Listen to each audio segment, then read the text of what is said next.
Whew. That's what the sabbatical people can do. Okay, I need one from you, though. So I'm going to whip around. Everyone, it can be a food, it can be a podcast, it can be a show, it can be a book, it can be TV. What are you loving right now that you want to declare to the room? John Willing? Okay, yes. I have been into, like, you know, the British invasion music from the 60s? Yep. So I want to know more about the American music happening at the time. So I've been listening to a lot of Tommy Jones and the Association, and some of those American bands that were actually happening in the States while the Beatles were becoming very big. Okay. That's what I've been into. Thank you. Yep. I'm taking note. Okay, what do you got for us? Been reading a book called Mindhunter. Ooh. It's a series on Netflix too. Yeah. Is it good? Very You good. recommend. Okay, so by the way, what we're doing, if we're saying it, it means that we all have to check it out. So on it, make note. Okay, what do you got for us? Been getting more into reading again, started reading all the Chili Peppers members. Memoirs. Yes. And right now I'm on Flea, so. Okay, love it. Okay, so good. What other ones have you read? This is my first one actually. Okay, so we're doing Flea. For the children? Yes, that Okay, was after. I know, we have to have questions after. We gotta go fast. This is like a super fire. I know, we all want, okay, what do you got for us? Also a book, happens to be here because I was spending time with it, The Raven Scholar. Very good book. Ooh. It's a fantasy book, Ooh. 600-something pages. That's very what it- fun, very Okay. cool. Love its heft, love its like Yeah. its color, love everything. Okay, Raven Scholar. What do you got for us, Duncan? Also reading a book. I've been reading The Stand by Stephen King, Oh my God! which is a pretty good one. It's like a door-stopping. Love that. Okay, everyone's reading. Oh, my heart is so happy. Okay, what do you got? Oh yeah, wait, Kevin, what do you got? Reading-wise? No, you have to read what you're recommending. You can recommend a food, a podcast, a hiking trail. Oh, okay. Whatever comes to your mind. Well, I also have a book, if that works. Yeah. I'm reading A Gentleman in Moscow. It's a good book, historical fiction. Gentleman in Moscow. Yeah. Oh my God, you're also smart and cute. There's also a movie based I love on it. this. Okay. Hi, how are you? No recommendations? Okay, you're eating or loving or doing something you're loving. It does not have to be a delightfully dorky book. It can be something. Is there like a new dance move, a song, an artist, a hand cream? I could use a new hand cream recommendation. A bus route? I recommend Aveeno. Aveeno is a really good hand cream. Actually, okay. Yeah, okay. Yeah, thank you. Sometimes that's what you need. Okay, what do we got? All right, so at a wedding this past Saturday, I discovered this little underrated place in Centertown. It's called the Union 613. It has like Okay. a speakeasy, and it has like a really cool like bar and stuff to like open bars. So it's really cool. So underrated What street place. is it on? Pardon? What street? It's in Centertown. I Centertown. don't remember what street, but it's like Somerset Street. Yeah, I was going to say, Somerset, that yeah, sounds like a that's the John Willing spot. Okay, Union, love it. Thank you. What do you got for us? Confirmed that location, Scott, very good. I was also gonna say, if you guys ever linger around in Byward Market, I highly recommend the Lafayette. It's like every day, always open, always something music related going on, and they always make me feel so welcome and safe in there. Especially because I go alone, right? You want to make sure that you have good, safe spaces. That's definitely one of them. Okay. Also, to go off of Gavin, Scar Tissue by Anthony is so good. Okay. The frontman of Chili Peppers, that one is crazy. Okay. Well, Yeah. This is so good. Thank you. And I want to talk to you more about your safe space alone And thing. That was great. honey, Yeah. just all the time on everything. I know. Thank you. Honey is hot. Like, can't agree with get enough. Okay. What do you got for us? Hi, how are you? Nice to see I'd you. say a place I'd recommend is Joe's Italian Kitchen. It's on Wellington, and it's Okay. like really good. I discovered it this summer, Okay. and it's like, yeah, all natural foods. It's really good. We're reading, we're eating, we're making our hands soft. Like, we're doing so many things today. I love all this. Okay, what else do you have? You probably know this restaurant, Eastside Mario's. They have like all-you-can-eat pasta on Tuesdays. Yeah. So I literally I get like 2 bowls of pasta and I just like take the other one home. Such a great hot tip. Thrifty, and we're eating well. Good. Okay, what do we got? With Halloween coming up, I've been reading a book called The Asylum for Wayward Victorian Girls. Oh my God, I just read a review of that last night. It's got a musical as well. It's a really good book about mental health and exploring different mental health themes. Okay. It's a good book. Okay, recommend on it. Thank you. All right, where are we going next? This is so exciting. Hi. Right now I'm reading Sylvia Plath's book Ariel, and it's a bunch of poems put together, and it's being restored to her original manuscript after her death. So it's a pretty cool addition because you see her handwriting in the book and all of her notes as she edits her poems. I love that. That's so good. Okay.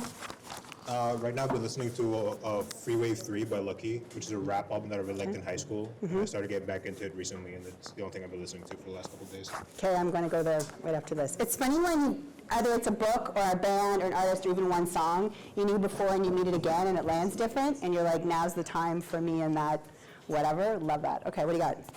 Okay, mine is baking. It's the pie recipe that's on the back of the Crisco shortening package. Underrated. Oh my God! It's hard to work with, but it's very like flaky, and I prefer a flaky pie crust. My mom's heart would be so happy right now. She also swears by that, flaky. Okay, what are you putting in your pies? Like sweet. I like pumpkin right now. I made an apple one, but I'm a pumpkin over apple fan. So good. Yeah. Okay. With whipped cream. Must have homemade whipped cream too. Yeah, a must. Okay, I'm hungry. This is delicious. Okay. What do you got for us? Sorry. I've been reading an autobiography book about Assata Shakur, who was like a Black Panther and like a politician. She recently passed away. So it's kind of interesting to learn about her life and everything that happened. So just dive into that one person and find her journey and yes. Okay. Thank you for the recommendation. Do you know, have you caught on to what we're doing here? Yeah. We're just recommending whatever's popping in our minds. We're just doing it. What gift do you have for us today? I was kind of put on the spot because I just thought about it. But the other day, I tried a new restaurant. It was called Via Cibo that was near me. Yeah. It's like an Italian place, and it was probably the best pizza I've ever had. Okay, so specifically the pizza. Yeah. And, my parents got other stuff, but they said it was very good as well. Okay. But, I picked that up the other day, and it was very good. Not crazy exciting. Okay, no, it is exciting. All of this is good. It all goes into the salad of recommendations. What do you got for us? So earlier this month, I went to Champlain Lookout. It's deep in the Gatineau Park. Yeah. So I like the view. Kind of reminds me of home. Difference is here it's a river, there it was a lake. But it's nice. You can just see for like 100 miles out. Okay. Dig that. This is a really good mashup of things here. We're baking, we're seeing beauty. And I want to say last but not least, but we have two rivals, so we're going to have to figure this game out really quickly, as well as Matthew, I think, wasn't on yet. Go ahead. I started reading a new comic book called Absolute Batman. I don't know if you're a fan of comics. I absolutely am, but like graphic novels. So, yeah, it's okay, kind of like Absolute a graphic Batman, novel. okay. Yeah. Okay. And it's by Scott Snyder. It's pretty good. Scott Snyder, on it. Okay. Okay. Matthew, did you go? You did not. What's your thing? Oh, sorry. I was there. Yeah, so right now I'm reading, what am I reading right now? You don't have to read. Well, you can. That's cool. I'm reading. Well, I'm catching up on, I'm reading Shadow and Bone right now. Yeah? Yeah. That's fun. It's all right. It was a recommendation, so I kind of like have to read it. But I'm having fun. Like I love that you have to read it. That's what's happening in this room. Everything is recommended. You must. You must check out. Okay. Shadow and Bone. Okay, well, we're going to go too because it was recommended to you. You've gone? Okay, what's yours? I definitely recommend watching The X-Files. Like old school? Oh, yeah. Like old Mulder and Scully, okay. And they rebooted it in 2018 for another 2 seasons as well. So. Okay. I love this. Throwback. Okay. Did you figure out what we're doing? Yeah. Don't think too hard. Hit us with a recommendation. To everybody. Yep. What I've Jaden, if you want local spot, go check out the Hard Rock Casino. If you're of age, it's a great time. It is a great time. Okay, cool, love it. What do you got for us, Bobby? I don't know. There were some hiking trails I liked around my hometown that I was going to a lot over the summer. Okay, remind us where your hometown is again? Shelburne. Shelburne. Okay, so basically we're all going on a road trip to Shelburne. Sure. And we're like, hey, where are the hiking trails? Yeah. We're going to go there. Okay. Yeah. Love all of what we're doing here, folks. Did I miss anyone? Did anybody sneak by? Okay. So part of this is just pausing sometimes. It's a great, I ask this to people on the random all the time as we go along here. Here's our plan, though. We're not just going to do this. I have to be mindful because John is keeping me tight to time because you got stuff on the go. Our plan for today, we're just talking solutions journalism. We're going to meet it. This is the big dorky part. It's important, though, because it's going to sort of shepherd us through what it actually is so that we can do it. Get a little bit of brainstorming, and then the point of this is to bring it into the Times, specifically probably for your features, right? So that's what I'm going to have in mind. We're going to keep in mind as we go along, because your pitches to John are due when? Week 7. Week 7. Week 5. Yeah. Love it. So it gives us, it's going to give you 2 weeks to kind of chew on some of these concepts. I'm going to keep an eye on your Camiac, which is what I've sort of been doing right now, because I can see things that you have done and are doing that with not much of a tweak is going to bring you into Sojo land. And why are we excited about this right now? Lots of reasons, and when I give you the definition specifically of what it is, but it's for future you. So it's for definitely you now. It's for you freelancing and independent publishing you in the winter. These concepts are super useful for freelancers. And then it's for graduation you, because these are like, there's a few things that in terms of employment prospects, really handy, and this is one. And it's for journalism you, those of you who are like, must be journalists, like definitely, hot. But also adjacent to journalism you. So you're gonna see lots of portable to communications type concepts that are useful, or communications, storytelling for a variety of different ways and outfits. So let's go along. So I'll do a little bit of front-end business, just a definition to begin. So where this is coming from, there's an entity called the Solutions Journalism Network, and that is who we're creating our video for, by the way. So I did a course through September with journalists and educators all over the world, really cool crew of, put on by these guys. So these guys are an amazing resource for a whole bunch of different story ideas and sharing of journalism, and journalism being done and told a whole bunch of different ways and a whole bunch of different formats. But it came out of the New York Times, this is not a new concept, by the way, so the New York Times had a section in it many years ago called The Fix. So what this is, and it's like an explainer, is what basically solutions journalism is going to be. We're going to sort of stand to the side of news that's topical, people know about, and come at it from a different way. So it started there, and now you have an international cohort, entity, that exists to promote it and to try to bring working journalists and new journalists, that's you, like, on board. And you'll sort of show you why. So let's do its definition. This is their definition of it. So solutions journalism investigates and explains in a critical and clear-eyed way how people try to solve widely shared problems. So we'll stop right there for a second. Problems meaning there's some things that keep people from, I don't know if you hear it, I'm out in the world right now chatting with people kind of in a more researchy, active way. Do you read news? Remember the things I've always asked you guys, where's the first time news comes to your eyes every day? Those questions. People are like, not, right? So we're watching, we can see sort of global news consumption surveys demonstrating that among people who are news consumers, so these aren't people who like never read news, it's people who have historically always read news, they're turning away. Lots of reasons for that, and we'll sort of unpack it, but that's not really good for us and what we care about. It's also really not good for, like, democracy or voting patterns or an informed citizenry or neighbors who know each other. So there's kind of a bigger purpose to it, because problems can be heavy and it's kind of a bummer. You're like, I don't want to read news because it's just getting me down all the time. So news gone wrong, what journalists define, so the whole bleeds, it leads kind of thing. It does, like, things that happen and we have to report on, it still needs to happen, but if that's all we're doing, yeah, it's not going to work. And there has to be a bit more of a shift into solution stuff in order to bring folks around, right? So this part here is the part that gets set aside. So responses to problems are also newsworthy. And we sort of understand why this happens, right? Something's happening, there's a car accident, there's murder, there's another closure of something, and I'm just staying local. Like, we're gonna talk bigger, like it's outside of our immediate communities that this becomes a problem too, but responses can feel too big and so we don't do anything about them. So solution journalism, we're just sort of expanding and ideally bringing people around to not tuning out, which is the biggest challenge here, right? So I'm just going to pull something up here for a second for myself. Just a second. So, right, so if you think, so give me I'll give you an example and then I'm going to hear from you. So big problems like climate change, like job loss, like what's another kind of big, well, that's just how it is. Opioid crisis, homelessness, whatever's happening in the Byward market. It's just what it is, intractable, right?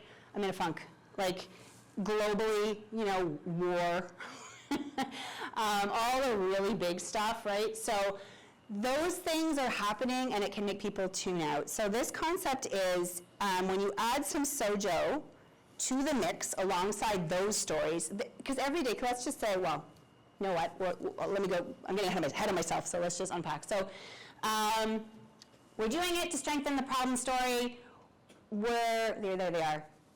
We're helping people see that, maybe we'll just stay with climate change actually for a second, because it's like kind of the biggest existential bummer one, right? And you'll see, I think last year, together, my narrative guys, we tried to read, it was super long and we decided we did not love it. We read the Sky River story. Do you remember? It was in BC, it was really long, but it was about all these different people who were trying to conserve water and work with water in different ways. So that was difficult for us to digest because it was a bit deeper in climate than we wanted to go. But that kind of thing is what we're talking about. So it's like not just saying, you know what, we're past all the thresholds that the global environmental folks have set for saying we can save the earth. It's over now. There's nothing really to be done. We're saying, hey, look at this entity and what it's doing. Look at these folks and the research that these guys are doing, showing us that meaningful change can happen and that you, human, can actually do something. So the solutions journalism folks, they spend a lot of time, and I'll show you why, making sure we understand what it is so that we don't drift into what it's not. Because the solutions journalism story, it's this one everyone's really afraid of, right? The PR stories.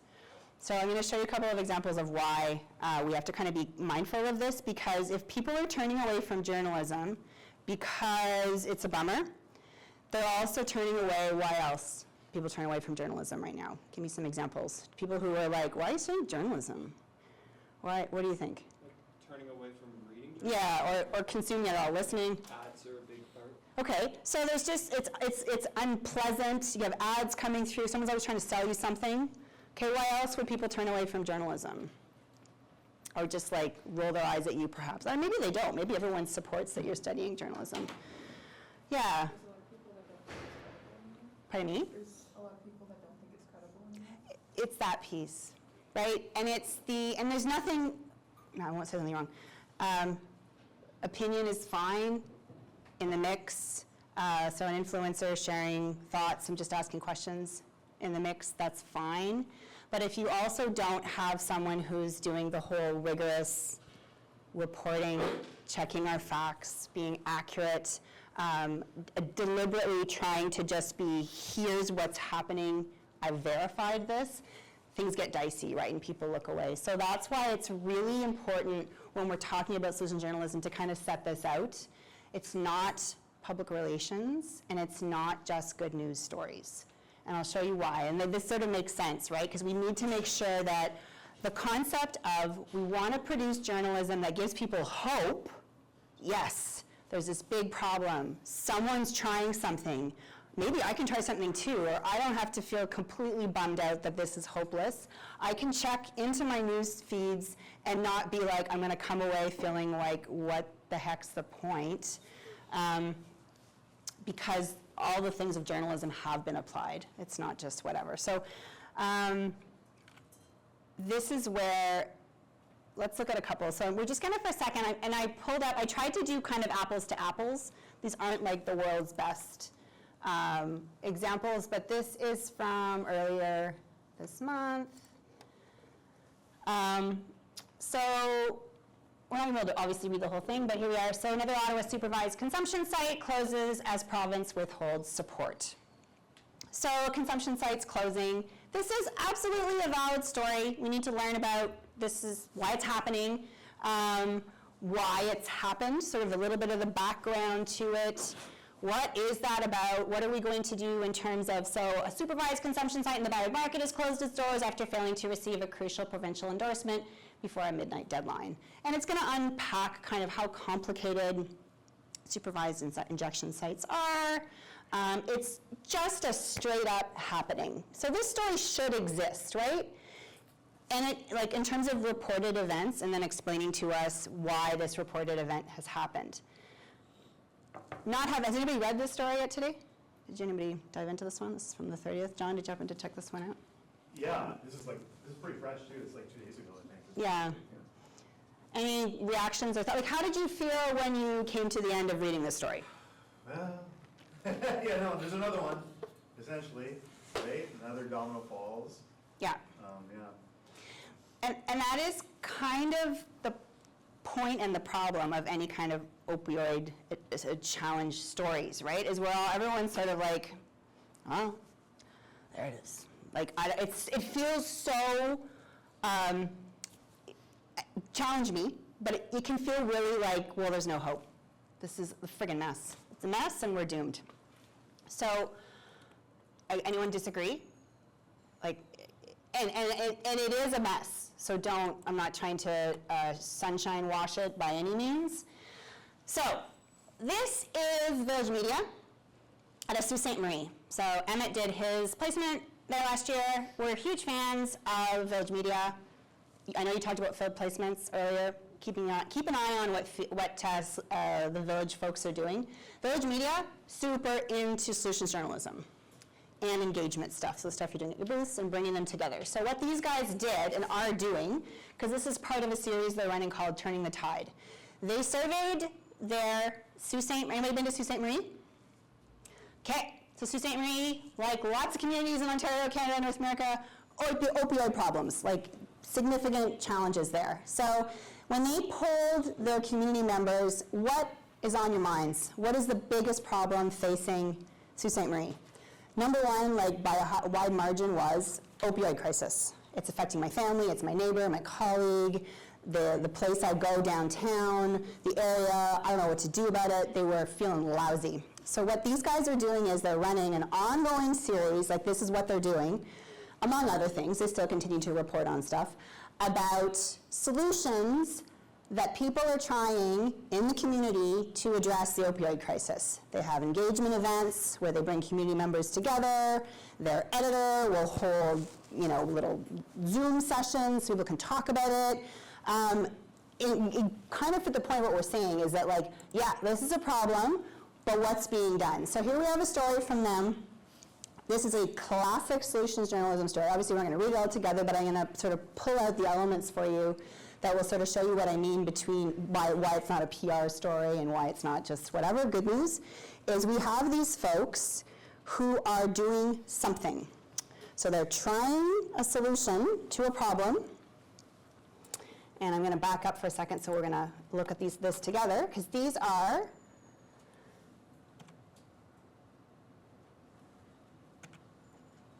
I want to show you our pillars. If you're someone in an adjacent response community, you can be like, oh, I wonder if there's something I could do. This is a really big piece. There's evidence. So, because we're reporters, right? You're journalists. So, like, how many people have they affected? How many hours are putting into this? What kind of training is happening? So it's not just kind of breezing past, it's providing documented, the reporting stuff. It's not like we're paramedics and we just want help, and so we wear a badge that says we're here to help, and we talk sweet.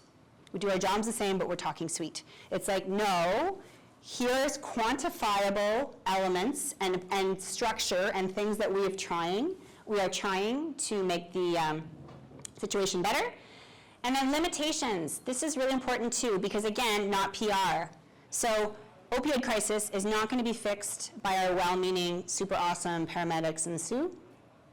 However, they are moving the needle a little bit. right? They're trying. And I think this is what's really freeing. So having taught and read and consumed solutions journalism for quite a stretch now, the hardest part is for journalists to pitch it. Because you're like, oh, I kind of understand it, I think I have an idea, but I'm not totally sure. And this piece is always hard because you think, okay, do I have enough data? Because you guys are doing data with Patrick, I think, right? So you're going to start to play with data. I don't have enough data and I'm not really sure how to work with it. It's okay. There's limitations, but maybe I don't have a lot of them. So like the non-perfection of this is also what's appealing to me, right? Because whenever we're like, oh, it has to be perfect, it has to be exact, solution journalism is the opposite of that. It's really very much someone's trying something. If it's like kind of working and we can kind of show something, aces. That's what we want to do. So I hope that's a little bit freeing. I'm actually going to show you, So we're using an American example here. This was not my dream for us today, but we're going to look at an American thing. So sorry, and I'm doing it partly because it's new. I didn't have a Canadian short, quick one to show you. So brace yourself for some, I think they're in Tennessee. Where are we here? 10 News, I think we're in Tennessee. So brace yourself, not brace yourself, be fascinated by, we're gonna hear some neat Tennessee accents. And maybe even Climate Care techs are from independently owned also local businesses. an ad from, They're not from a huge faceless corporation, so they care about the work they're doing and they care about their customers. Call the pros at Climate Care to see how they can take care of all your home comfort needs. Every Monday during the month of May, we are bringing you stories about ways.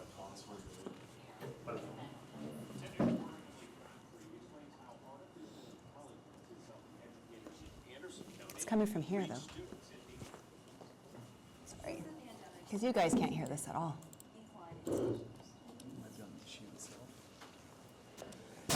Sorry. Installed. It's at once, I was really, partly why I chose it because it was kind of like, I want your take on it. It's a school in Tennessee, and they have invented, or they have embedded, an AI system into, I guess, all that stuff. The AI system will be alerted and triggered if the students use words that suggest they're in distress. Okay, so there's a solution. I guess they had a really high number. It's kind of post-pandemic, but it's also beyond that, right? Where they lost some students lost their lives, right? Like, so it was pretty dire. So they were like, we need to do something. So they had this piece of software installed, and of course, what were the concerns? Obviously, that it's a bit Big Brother-ish, right? The teens are being monitored.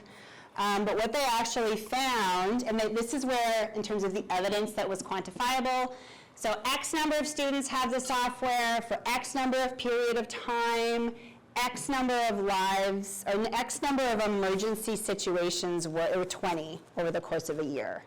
So 20 times where the system alerted authorities to come to the aid of someone who was in distress. So now the students know that it's there as well, so there's some details about, are they almost triggering it on purpose because they do need help and they don't know how to ask for it? So clearly, so we have some evidence, we have some insight that, like, okay, it's a big reach, but it was also required because this particular district was having students who were really struggling. Limitations, obviously, it's weird, right? Some were challenged by the fact that, they're being monitored, right? And their language is being monitored. So, but because the community decided that the mental health of their young people was a crisis, they wanted to try something. Does that make sense? So that was, and this is a quick little news story, and my apologies, I'll send, it's in our slide deck, which I'll send to you. If you have 2 minutes, it's worth just sort of checking out. But it's sort of where you take a concept, like, and they're always big like this, youth mental health. Oh, young people are so depressed, what are we gonna do?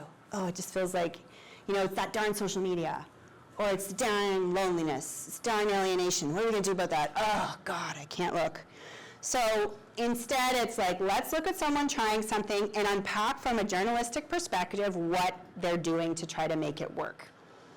So I guess a couple of the things to sort of point out. So these are from today, right? So I grabbed up a couple of these just so we could kind of look at them really quickly.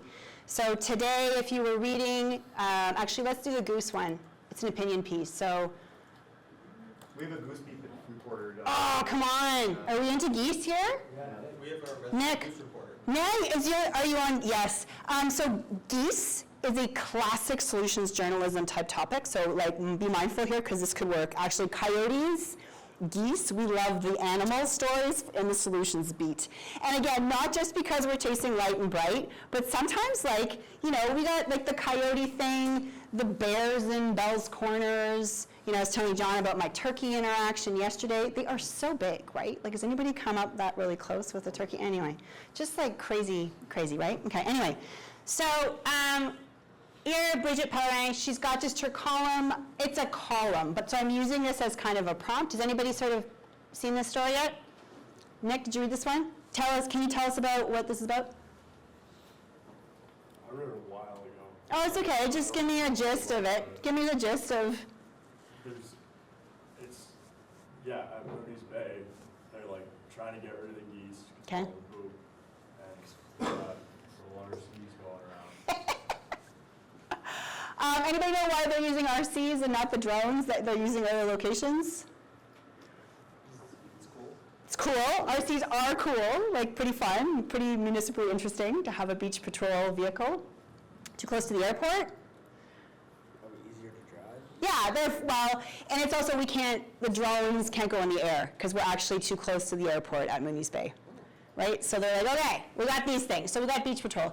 So wildlife management as a topic, super interesting because it's a problem, right? Not a problem. Yes, a problem. Wildlife and humans are living together with expansion into the suburbs and into the nature places where the nature lives. The nature's like, what the actual heck? And then geese are also kind of just meshed in with that. So something like this, so solution stories has to be a problem we already kind of know about. So this is a straight up, it's an opinion piece. She's saying, it's awesome, we should do it. But it does kind of present, I should also back up a second and say, so let's just say you were John Willing and you were reporting on City Hall stuff. City Hall guy, going to City Hall things, doing City Hall stuff. Your plate's generally, I imagine, hardest working man in Ottawa, your plate's pretty full with meetings and things like that, right? That is what you're doing. So he's on that beat. Solutions journalism pieces, now he might have one happening on the side of his desk over here like you guys. You're trying to get your 5 stories in, you're covering your sports, you're covering your strike action, but now you have a feature that's sort of happening. So solutions pieces tend to live, when I say on the side of the desk, you know what I mean? Like it's not your most, what you're working on right now on fire, it's your side hustle, your side piece. So that's why when I say next term when you're doing freelancing, but also right now for your feature. So the concept is, this is something you're kind of pecking at. You might, for instance, some of you, and we're going to look at a couple of examples of things that you've been reporting this winter or this fall already, that are like, oh, wait a minute, I've done a news story on this. I can now see how I can step to the side and explore it from a solutions perspective. So this one here, another example today from CBC. So Bridget's goose story is not a solutions story, but it's a topic that could lend itself to a solutions treatment. So we'll make that extension in a second. So here, buses, right? So we've got this counselor out here, David Brown, and so poor old, I think this is like Manotick. This is from today, right? This one, 02, yeah, okay. So North Gore, Richmond, Manotick. Poor bus service. Anybody live out there? I forget. I don't think any of you guys are out there, right? It's tough to take buses. Anybody going out there on the regular? Kind of sucks for you. So he was like, I gotta do something, this sucks. I want private buses. So again, this isn't a solution. This is one man, one counselor saying, this is what I want. The solutions response to this, let's just say we were curious because we do know. So transit writ large is a solutions type topic. Poor service or challenged service or difficult service. Who is an OC Transpo taker? Who takes transit in the room? We take transit? So few of you? Seriously, seriously hold your hands up. Let me see who takes transit at any point in their week. Oh, not a huge amount of you. Who's driving? Okay, and who's like a pedestrian? Okay. Okay, so those are, pedestrians may sometimes end up on transit. Like we can all be all of those things, by the way. We're allowed to crisscross. So in a case like this, though, the concept that transit is challenged, that's the umbrella. This rural region, particularly challenged. So this one guy, news story, is like, hey, I want to try this. The solutions reporter or the feature writer who's like, I want to do something that looks at someone trying to solve something. You might take this thread up and be like, is there any other municipalities in Ontario, start with that, who've tried this? Or even any other municipalities outside in the Ottawa region who've got a private bus line? Is anybody else trying this? Okay, no, not locally. Is there anybody else in the other parts of the province that are trying this? No, okay. And then we expand further into other provinces. Is there anybody else who's run into difficulty with a challenged transit system who had to try out a private adjacent bus? The solutions reporter would look at that. That is straight up all they would do. What's going on in this municipality? I'm going to bring this back for my readers here at CBC Ottawa and show them what that can look like. Because it's all this is doing, and that's why I want to take the weight a little bit off. I am speaking from in the past from when other journalism folks have tried to do this, port the concept, and we can try to do too much and drown. And writ large for my fellow students, that's something too that can happen. So it's almost like, it's really thinking about things really small like this. So it's like, this guy has proposed something, not a solution story. I betcha I can run with that and explore it and see who's doing what and bring that story back. Run it through this lens, okay, the problem, okay, the evidence, okay, they're trying this is what's worked, this wasn't how it works. I'll offer some insights and some limitations, and suddenly I've put something out to CBC readers or whoever else that's like, oh, okay, I can see that there may be something that we could try here that doesn't make me feel like we're trapped with a poor bus system forever, or at least that corner. It's like drops in the bucket of hope, right? Like little hope drops. So, for here at home, I don't want to erase your sweet list, but is this you guys? No. Maybe I can erase your sweet list. Okay, so this sweet list is going to live because I don't have a thing, unless you guys do. What would you say when we think about like big monster problems that affect your Algonquin Times audience? What would those things be? Let's do a misery top 5. Okay, putting transit up, okay. What do you think, Jaden? Like money, or like just Just not being able to work, like going from a full-time job in the summer and then having to like bring it down. okay, so how can we, what would we say, like cost of living? I guess so, yeah. Right, so like, because that would be how much you're, Cost of living, something like that. why don't we do for now, because cost of living is, it's almost like the well, because it's like the cost of your food now, you've got your rent, you've got your, if you've got a car, or if you've got your, okay, so what else do we have? Love that. Misery top 5 includes? Yep. So parking on campus or in general? Parking on campus. Okay. What else do we have for your readers? Yeah? The funding, like all the issues with like closures and stuff. Oh, yeah, so like college quality, college institution, I don't even know how to, yeah, okay, let's just put college system funding? Is that kind of what you mean? Yeah, it's just like, it's, provincial government funding or not funding. Okay, I'm gonna put it like that. And then if we need to amend, we do. Okay, because we're looking for top 5 miseries here. What else do we have? Hello, nice to see you, Anna. Misery, go. Yours is like such a big umbrella, we may need to break it out. Yeah. Right?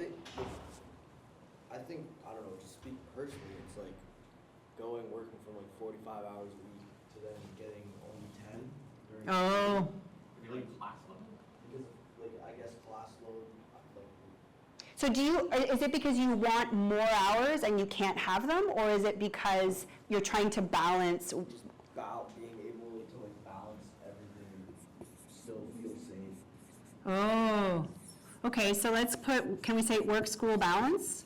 Sure, yeah. Okay, yeah, what do you think? I was gonna say like maybe the op being closed and like some like on-campus hangout areas being like closed down. Now there's really only like the Wolves Den. Okay, so let's go on-campus service reductions? Does that? Yeah. But is it, okay, so what are we missing though? You just mentioned the like as a gathering space, or is it like, have you, It's no longer a food place, like you can't go. you can't go there at all? It's rent only. So how does that affect students? Is it because it's like, it's less fun? Not that it's less fun, it's more that like that was very much a central location. Where, like, There's something here, okay. sorry. Okay, yeah, sorry, Mila, go ahead. It's all right. So I think what Jackie's kind of pointing to is it kind of goes in with like a little bit of what Jaden's saying. So a bit of like isolation, also a loss of food services and like the convenience of that. So there's like a loneliness feel, like isolation maybe, and then also yeah, like a work-life balance. So I don't know if like we can have like a mental health vibe. This and these two are, Housing was like another one. oh my God, yes. You're I the, guess cost of living like is more work-life balance with also housing. yep. Love what we've got here. So work-life balance, like it is true. You're trying to do lots of things. You got to pay for this place. You've got to do your homework and learn stuff and develop your skills. This is this is like Sault Ste. Marie's opioid. If you survey folks, writ large across all age demographics, that's the topic right now, right? And it is a post-pandemic, but it's also just changing habits. Folks are working at home. Often, like it's just the world is a bit upside down, and the digital piece. So the loneliness, isolation, and I think that is for sure, Jackie, like the whole what's affected and what happens when you lose services that are meant to be, so there's something called third spaces, right? So you have your classroom, you have your work, you have your home, and then you have gathering spots right there. So the loss of third spaces is a problem. Okay, any other big categories? What do you think? Yeah. Well, it might fit into one of these categories already, but just like actual school costs, tuition. Yeah. Yeah. Like, we had a lot of costs last year, like Totally. Ugh, what a mess here. Sorry, I'm out of practice. Okay, so breaking out further, like just the cost of post-secondary in general, and the cost of, like you're working and you can't work as much and you have to pay for this thing and then you have to be alive and you have to pay your grocery bill and you have to pay your gas bill and you got to eat like food and all that stuff. So, work more, you lose time to actually yep. So that comes back to this too, right? With the work piece. Can we stay with work though too for a second? For young people, right? The whole, is that a thing? Employment. Yeah. Totally, right? You've got, who has a part-time job right now? Okay, oh my God, so many of you. Anybody not have a part-time job that wants one? Okay, yeah, and that's the other category of folks. Are you, or is that by choice, or like would you take, you're deliberately not working on purpose? Oh, no. No, you would take something, would you? You would, okay.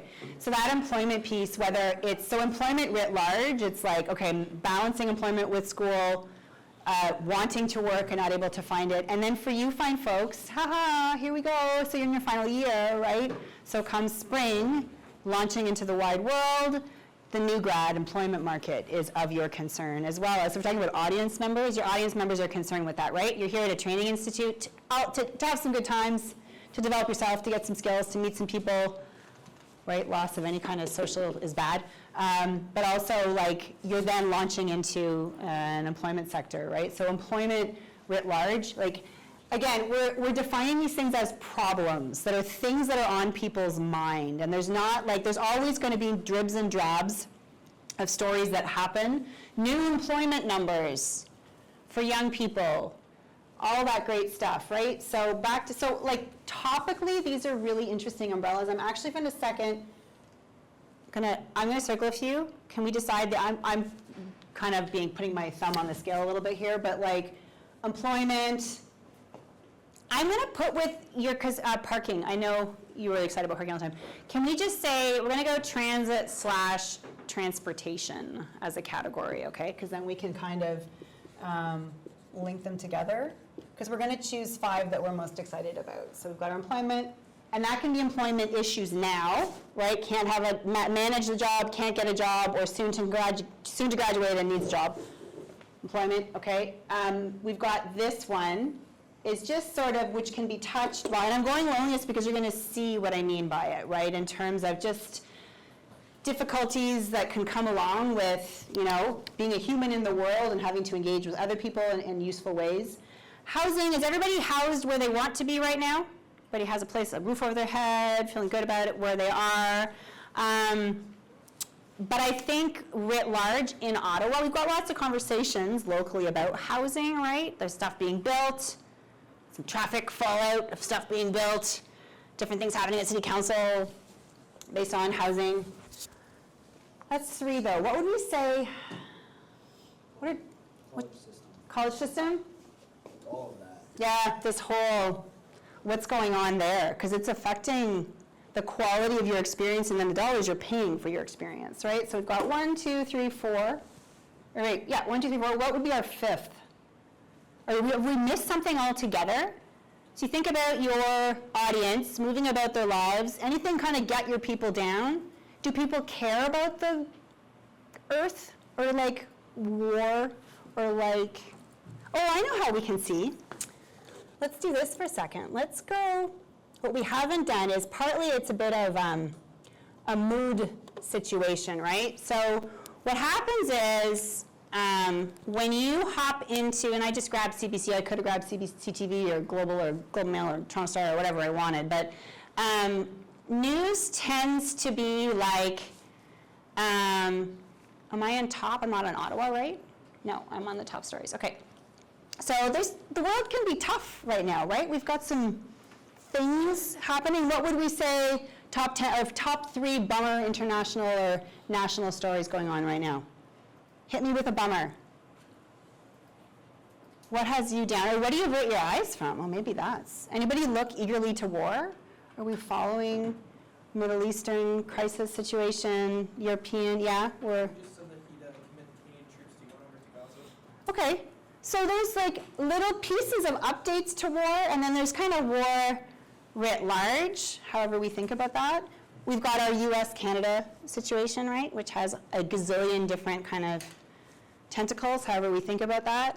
I think at the moment you've got like war, I guess those are our big ones, eh? Are we missing anything?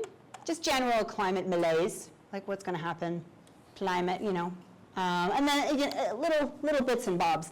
But the sensation that can happen when we're only consuming this is, I don't know, unpleasant. So stay with our top 5 here. So again, we're going to go employment.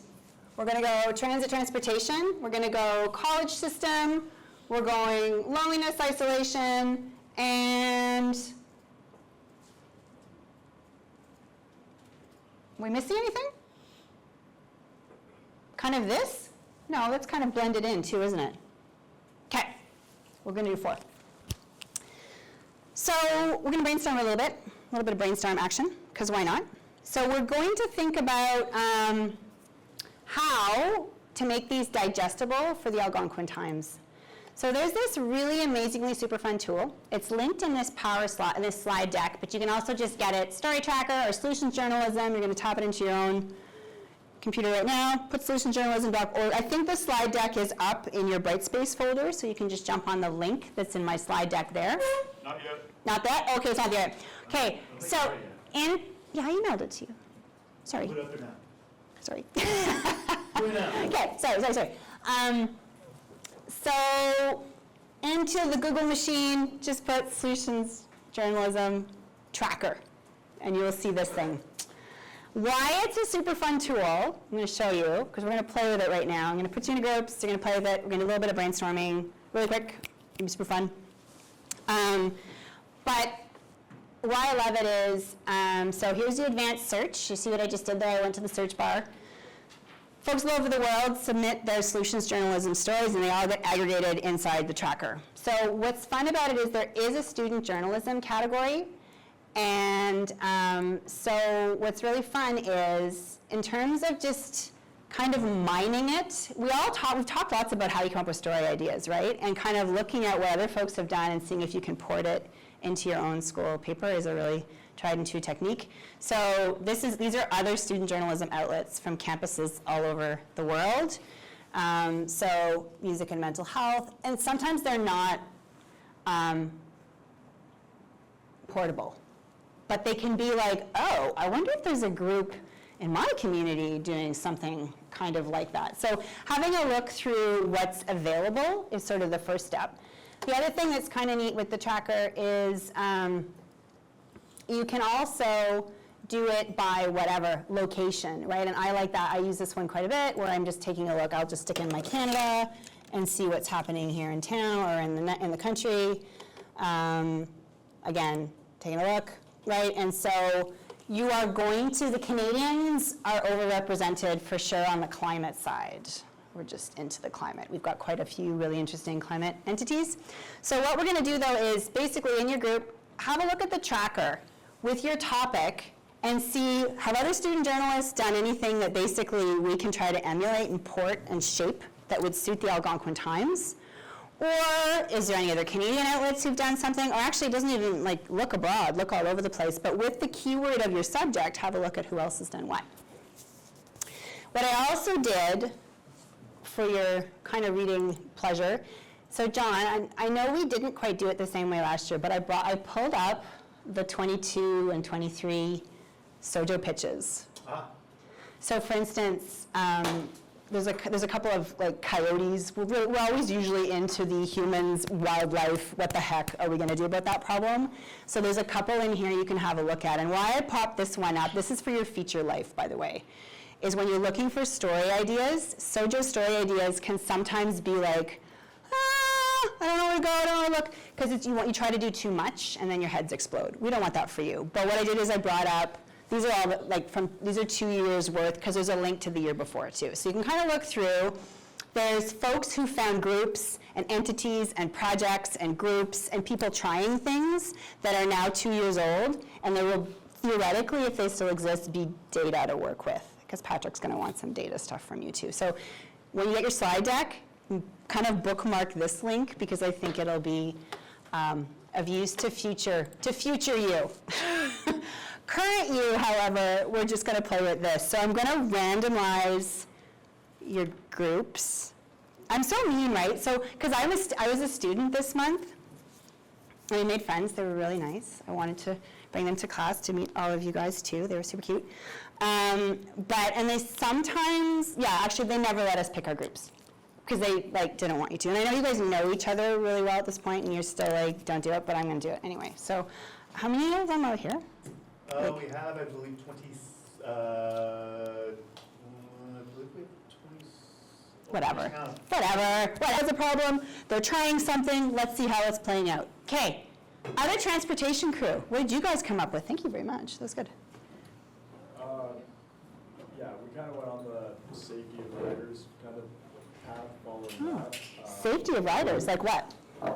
So, accessibility is one area. Okay. And then sexual harassment. Are we talking about transit? Yeah. Oh, interesting. How, that, everything, it's kind of related to, them not getting money because people aren't taking the bus for these reasons. Yep. Because they're not funding it. Yep. Isn't going to help the fair situation. So it's there's a lot of little problems. Yeah. And so, we saw this one from the little exercise. Yep. So that had to do with sexual harassment on public transit. It's we see that there's cameras on the buses, but Yep. it's not doing enough. It's not stopping. It's not going to stop a man from approaching someone who's alone. So I love how different, this is great, because in part, this is one of the things that can happen, because it gets so big, right? What you just said, well, there's lack of funding, so people aren't taking it, so it's easy to, ourselves as solutions reporters, to get bogged down in the big problem. What you just did there and say, I want to focus on this particular angle, brilliant. And over here too. This new change happened, how is it playing out? This is a challenge, how is it being addressed? Like choosing that one thread. We don't have to do everything, we just have to do that one corner, and then apply our solutions journalism pillars. Super great. Okay, no more transportation though, right? Only those two groups? Okay, there was a couple of loneliness crews. Who's a lonely crew? Okay. Yeah, what did you guys, thank you very much, group. What do you guys have? Yeah, so we have a few different articles. We have a study Yep. that Mila pulled up, which was quite, I guess, like helpful in terms of like talking about. Mhm. If you want to take over. Yeah, there was just a study that we thought we'd bring to our table Mhm. about like how the closure of third spaces, like the consequences for collective health and well-being. I also found a BBC article that was nice just about kind of highlighting how post-secondary and university students are way lonelier than adults. So I don't know, just third spaces being a big need, especially after COVID and like needing an extra push for like connections. So you guys, without giving anything away in terms of your Algonquin Times, you could, like this could probably be a beat, right? In terms of like if you have reductions in all the things that was happening through the hub, right? All those mixer events, the absence of the OB, the absence of opportunities for people to practice those social skills. Community connectors. So it is a really interesting topic. That was really good. Cool. Well, not cool. You know what I mean? Like, sorry, yeah. No problem. Thank you. And you guys are lonely too, I think? Yeah, okay. So, well, you know what I mean? Okay. Is your story idea or your topic? We didn't actually find anything like college related. Yeah. But there was this one study about like how like they're bringing robotic pets into senior homes to help aid with dementia. Oh, that's neat. Like loneliness there. So, Okay. yeah, it was interesting. Robotic pets. We didn't think it'd be super effective because it might freak the seniors out. But then we did some more digging and apparently it is effective. So. Yeah, but I mean, it's that, right? Like it's somehow when you think about, okay, so let's just say talking about the Algonquin Times, that's a topic of interest. Like it's still like, I don't know that there's robotic friends at university or colleges, but like it still could be of interest topically to your reader and to exploring. Is there anybody in town trying that out? I think it's a fun feature piece. If not, taking the step to see if it's happening locally at all. Oh my God, robotic pets, amazing, thank you, okay. And what other groups, what did we choose to? Did we do, we did transit, employment? Employment, hello employment. So our topic ended up being a very broad topic, so we had to refine our searches a lot. Right. Like consistently. Okay. And a main thread that we found is that there were a lot of social stories were based on initiatives that were aiming to help specific groups, whether that be people with disabilities, Sure. women, or there was a Farmers of Color organization in California. Yep. So we found that common thread, that most social stories, because it's such a large topic and there's so many moving factors, usually focus on one initiative that's focusing on one particular group Right. and helping them with finding employment. And Yeah, so super, and I think actually what you've hit on there for all of us, we're having a look at what's out there right now. Solutions journalism, again, it's depending on what your news brand or who your audience is, right? Really, really effective at the local level. So not that a national entity or a global entity like The Guardian or BBC or whatever doesn't do solutions journalism, but it's super effective locally. So that's where like knowing what a particular employmentally disadvantaged group in your area of coverage is about. So you guys for the Algonquin Times, particularly effective, right? So those of you in the room who are looking for work and are frustrated by that, is there anybody doing anything in Ottawa to help post-secondary students or adults 18 to 25 try to seek work? locating those folks and exploring how that program or project or approach is working or not working is a solution story, right? So that's how that happens. So love that you're seeing, because that just gives you, oh yes, okay, I can see how, now I need to have a look at home and see what's going on here. Did I miss any groups? Did everybody, who are you guys? Oh yeah, big one. And? It was also very broad. Big, yeah. Well, I found an article about, I didn't know if it matters if it's Canada. No, totally not, yeah. I don't know if this really fits inside of it, but the University of North Carolina, they have like a program where student athletes, they meet with like professionals every week. Oh. And they discuss like their mental health concerns. Cool. And they learn ways to overcome them all together. Yep.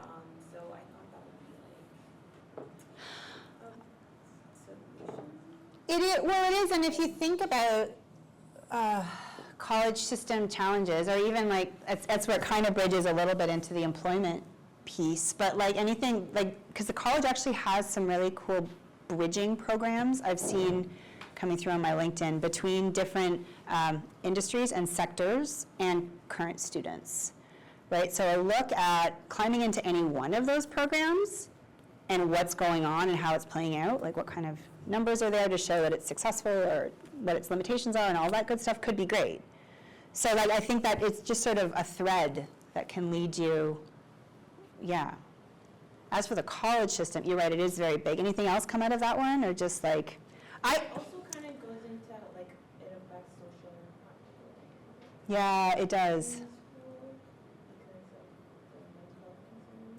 And then that's a whole other, of course. Do you know what is really hard though too, actually, now that I'm thinking about it, the college system funding story, or all the tentacles that come off it, when a story is live and currently unfolding right now, it's hard to do a solution story about it, right? You almost need a tiny little bit of distance to stand back. If there's still active, like bad news or like traditional unfolding news, it's really hard to do who's trying to solve this problem when the problem is still live. And mental health is such a, like, that is its own umbrella category for sure. We can totally work with that. So all of you, like, really, really good. It's just a good, I know it's tricky when you're pitching to the Times and you're doing those quick hit stories. This is a bit tougher for that, but it is for your features. So what I pulled up, a couple of just what I'm enjoying. Right, so Kendra, you're kind of adjacent to it right now with some of the stories you're doing now, so we'll just jump in just to remind ourselves. Here we go. So Canada's unemployment rate rises, grads learn. So this is a wonderful little piece, right? So well done, Kendra. I'm reading all your stuff, by the way. I love the app, and I'm sharing, and I'm like liking it and all that stuff. But this one, so, right, people are just talking about the importance of networking. So you have, in a nutshell, is that? Yeah, pretty much. So we have individual human stories who are like, this is important to me, that's important to me. This is the seeds of what could be a solutions piece, right? In the sense where if there was a group of grads who were working to help facilitate networking, if there was an entity that was working, if there was some kind of program or project or something that was trying something to facilitate what all these individuals are noting on their own, right? They're like, oh, they told me network is important, so I'm trying it. But they're individually trying to do it. So the next step would be if there was something linking them all together, because that something would be able to demonstrate, over the past 6 months, we've been able to connect this number of students with this number of working people and this number of jobs. It doesn't always have to be data like that. It can still be anecdotal. But this has the makings for something that it's like, oh man, I really thought I don't know how to network, I'm screwed. What am I gonna do? But if now we're bringing forward, actually, here's what someone is actively trying to do to help new grads learn to network or to network, solution story, right? And then you unpack it from there. So cool, cool, cool. Same thing with, so both Kevin and Bradley, you guys have, this is a feel-good story, right? Where it's just a straight up, and actually, so news solution stories come out of the daily, right? Out of the little bits and bobs that you've been doing, right? So you both have done the essays initiative to raise money or to raise food and money for the food cupboard, right? Great. So two of you have come at it from two different ways. So food insecurity is the overall thing. You've got this one program trying this one thing. You both come at it from a quick hit news perspective. If someone wanted to, not necessarily just this program, because I think we need a little bit more breadth, because it's new, it's happening right now, right? Solutions needs a little bit of distance so we can have a look at what's working or what's not working. So if someone's proposing something, not solutions yet. If something's currently happening, not solutions yet, because we need some evidence that it's happened, right? So that's where it comes back to the pieces of our 4 pillars. But keeping an eye on this program in a few months out, or if something that they have done has happened. I wanted to show you briefly, really quickly before, I don't know where I put it. Sorry, as I zip back through my own slide deck here. Did I yank it? I think I sent you, or maybe you didn't get it. So, like, your Algonquin Times has been doing solutions, and the one I wanted to show you, I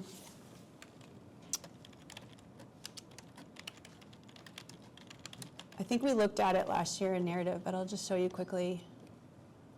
No, not that one. Oh.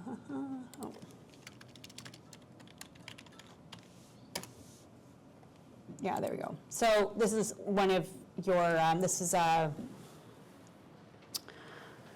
solutions piece. This is a feature. So Kit and her colleagues did, and their colleagues did a piece.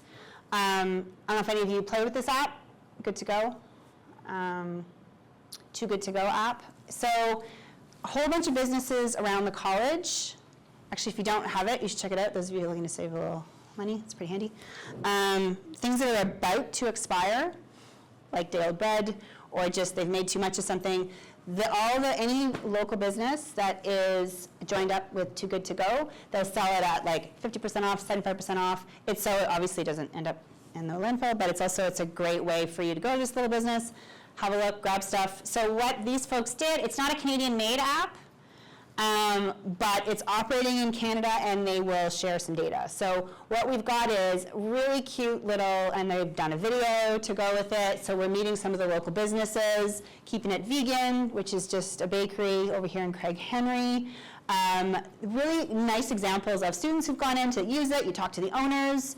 You talk to how it's performing and how it's helping, how much food has been saved from going into the landfill, all that good stuff. So it is feel good, but it's also like one of these problems that can feel like, oh my God, food's really expensive, so you have the cost of living, and like the planet, and just waste, right? And so, nice little story. So there's a couple of them that are really great examples for when you go and it's time for you to pitch to John and you're like, what? Because in part, what I would love for all of you, aside from a really nice and differentiated solutions piece in your portfolios, is also like for it to be kind of fun. Like one of the things about solutions journalism, it's great for audiences, but it's also really, really great for journalists and newsrooms. Because if you're constantly reporting on breaking news as it's happening, or like bad news, because it's often like it's tough stuff, right? It's really nice to have on the side of your desk this piece that you're working on that's also filling up your bucket, you as a journalist, right? So my hope for you would be, and I'm picking on poor Nick, sorry Nick, but if Nick is into urban, animal, and like what do we do about geese and coyotes and turkeys or whatever, of interest. Like you're like, yeah, it's kind of quirky and weird, I'm kind of interested in that. Like the concept would be the feature you're doing is like also pleasurable for you, right? We want to read it, but it's also nice for you. So if my dream and hope for all of you is whatever you're pitching to John, like it. Like be curious about it, want to hang out with it, because it's also meant to be kind of a palate cleanser and an energizer. Okay, so are there any questions? I know I've like talked way too much and thrown many things at you. Yes, so Mila. This feature Mm-hmm. is supposed to be like, sorry, I just don't want to get mixed up. No. It's supposed to be sort of solution-y? It can be. John will specify. I'm just, no.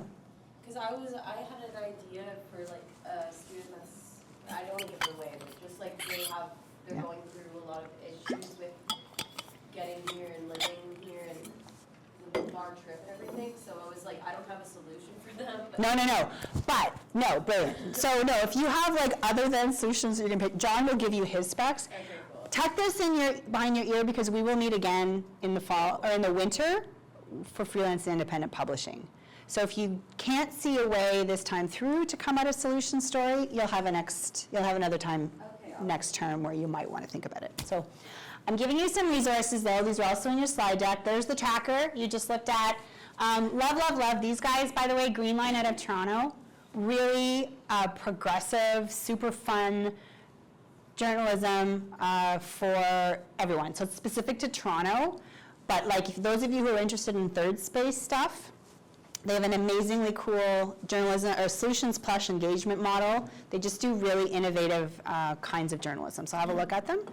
And then I do have a favor to ask. This is my little cohort. These are my friends. I don't know why it's looking like that. My apologies. Those are my classmates in my whatever. And that's why I'm really grateful to all of you for allowing me to come in to chat with you today about solution journalism, because then I can say that I did. And these people are all doing the same thing as me. These are my little classmates all over the world. Super cute. It was really very powerful and fun to hear about folks practicing journalism in the Philippines and, you know, different engagement groups out of Scotland and Nigeria and all over the world and how it's playing out there. And I need to ask you if you could fill out this little survey for me. It's all just like... It's on Brightspace now. On Brightspace. The Jewish publication and the survey, you'll find it in week 5 in the submodule, so that's where it is. It will take 2 minutes, but if you do it for me, it will allow me to apply to pass my solutions journalism trainer's course. No pressure. No pressure. Yeah. And I've gone longer than I thought. So anyway, keep producing all the great stories that you're doing so I can keep super fanning you. Thank you, Julie. Can we give a round of applause to Julie? Very nice. I miss you all. From the news team. Come on now. Thanks for coming in. You're ridiculous. Thank you. So cute. Thanks, guys. I got one question. Yeah, sure. Yeah. Just quick. Yeah. Does a social piece have to report on a proposed solution that doesn't work? Or is it just an attempt at a It solution? has to be an attempt. Okay. Take the Doesn't have to work. It does not have to work. No, and no. Someone is trying something. Now, I think the where people will get stuck is they have to have tried it. Like there has to be some results to work with. It can't be like, I have a really cool idea, and that's the solution. Like, do you know what I mean? Like something has to have been tried. But they can try and fail. Still sorry. Still story. Okay. Cool. Yeah. Thank you. Be free. Be free to have people fail. It's super cool. Any other social questions for Julie before she leads us back? Please, Wild. if you have any while you're doing it, like I'm just up the street, like hanging out. So you can still reach me. I'm right here. So I'm going to talk about launching our features now. My thought as I was sitting here listening to Julie's great presentation, do you want to reconvene at 3 o'clock